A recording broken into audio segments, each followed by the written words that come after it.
Today we're going to talk about the triangular trade.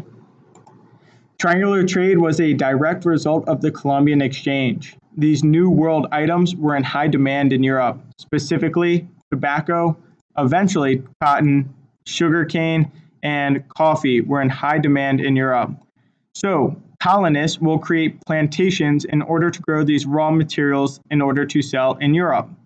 As a result of mercantilism, they wanted to sell these raw materials for more than what it cost to grow so that they could make more profit.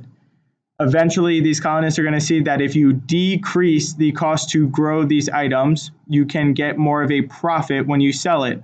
This is going to lead to the idea and the want for slaves. So this is where we see the development of triangular trade. A triangle has 3 points. This trade system has 3 points. 1 point in Europe, 1 point in Africa, 1 point in the Americas.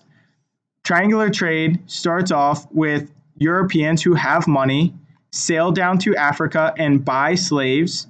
It's a common misconception that Europeans would go into Africa and actually capture slaves themselves.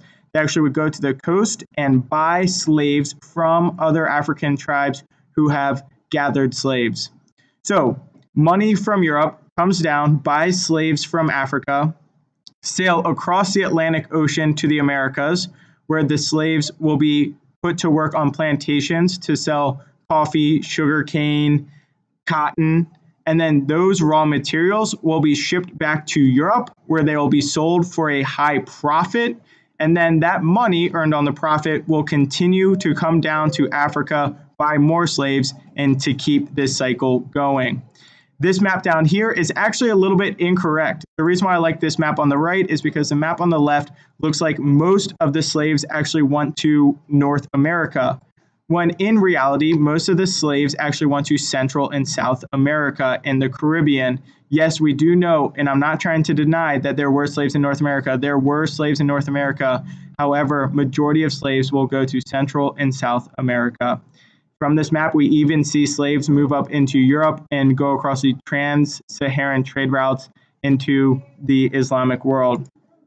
So why not Native Americans? Why did these Europeans go down to Africa and buy slaves to bring across?